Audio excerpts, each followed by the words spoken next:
আজকে আমি একটা মসজিদের ইতালি রোম শহরের বড় একটা মসজিদ। নাম বলবো না আমি, নাম না বলাটাই বেটার।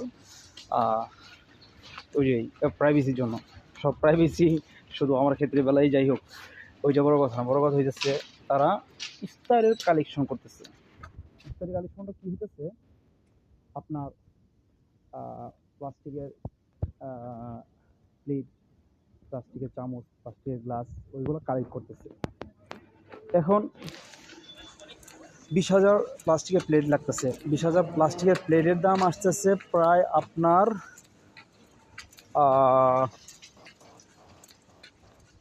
প্রায় 1400 থেকে 1600 টাকার ভিতরে। এইটা একবার ওয়ান টাইম, একবার ইউজ করলে তারপর ওইটারে ফালাই দিতে হইব। আমার প্রশ্ন হইতেছে, আমি তাৎক্ষণিক ক্যালকুলেট বাইর কইরা আপনার ট্রেগুলো আছে, অ্যালুমিনিয়াম যে ট্রেগুলো আছে আপনার 33 সেন্টিমিটার বা 1 মিটারের আশপাশে, ওইগুলোর দাম হইতেছে 15 থেকে আপনার 20 ইউরোর ভিতরে। 15 থেকে 20 ইউরোর ভিতরে। তো ওই মসজিদে নাকি ইফতারির সময় আপনার লোক হয় 5 থেকে 700। আমি 700 জনই ধরলাম। তো 700 পূরণ 20, ওই একটা হিসাব করলাম, ক্যালকুলেট করে আমি যতটুকু বুঝতে পারলাম, হইতে পারে আমার হিসাবে একটু হেরফের হইতে পারে, তারপর আমি যতটুকু মনে আছে সম্ভবত 2400 টাকা, 2400 টাকা হইতে পারে। আর ওইখানে হইতেছে 1400 থেকে 1600 টাকা আপনার ওয়ান টাইম প্লেটের জন্য। তো আপনি কী হইতেছে, আপনার প্রায় 1000 টাকার মতন আপনার বেশ কম। আপনি বলতেছেন আর ইত্যাদি, তো আমার 1000 টাকা বেশি দিয়ে লাভ আছে না ভাই। আপনার ওই যে আপনার অ্যালুমিনিয়াম যে ট্রেগুলো আছে, ওইগুলো আপনি ইউজ করতে পারবেন। যদি আপনি আশ্রয়া মানে কি বলে, ধাক্কায় মাকে ভাইঙ্গা টাইঙ্গা যদি আপনি ব্যবহার করেন, তারপর 10 বছর চলবো। চ্যাপ্টার মেকটা বানায়ও 10 বছর মতো চলবো, ঠিক আছে। আর ওইটা হচ্ছে এককালীন, শুধু ইউজ করতেছেন তো ফালাইতেছেন। তারপর আপনার চামচ, প্লাস্টিকের চামচ, ঠিক একই অবস্থা, অনেক টাকার বিষয়। আপনি ওইগুলা আপনার অ্যালুমিনিয়াম, যেটা আমরা স্টিলের বলি, আমরা বাংলাদেশে যেটা আমরা বইলা প্রচলন, ওই চামচগুলা, গ্লাসগুলা ইউজ করতে পারলে আমরা সাশ্রয়ী হইব। ইসলাম আপনাকে বলে নাই যে অপচয় করার জন্য। ইসলাম বলছে যে তুমি মিতব্যয়ী হও, কারণ তোমার হিসাব কম হবে।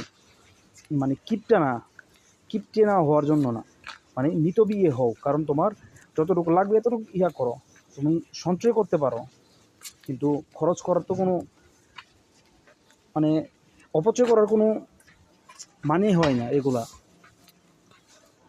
আপনি কতটুকু বুঝতে পারছি, এইটা শিখতে পারছি, আমাদের বোঝার উচিত।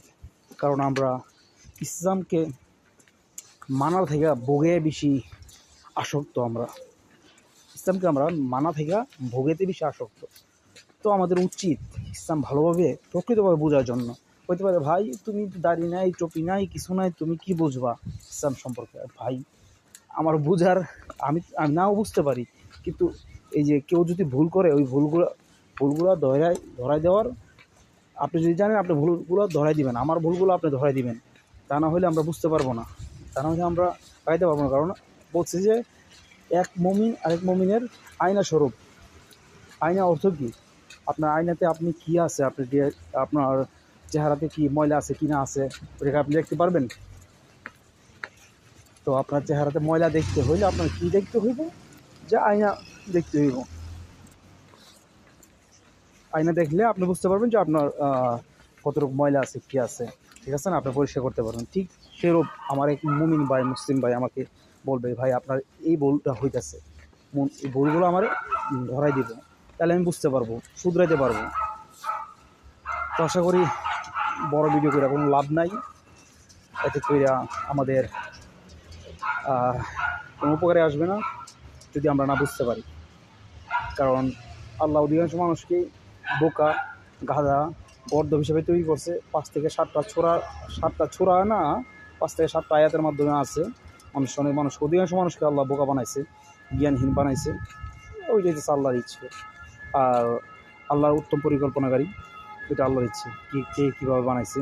আর আল্লাহ হেদায়েত যাকে দিবে, যার নাজাতের ব্যবস্থা করে রাখছে, সেই নাজাত প্রাপ্ত হবে, মানে হেদায়েত প্রাপ্ত হইবে। আপনি জোর করে কিছু করতে পারবো না। আশা করি সবাই বুঝতে পারছেন, বোঝার চেষ্টা করবেন, না বুঝতে পারলে আর কি। ওকে, ভালো থাকার চেষ্টা করবেন আল্লাহর রহমতে, কারণ আপনি ভালো থাকতে পারবেন না ইচ্ছাকৃতভাবে, যদি আল্লাহ আপনাকে ভালো রাখে। আসসালামু আলাইকুম।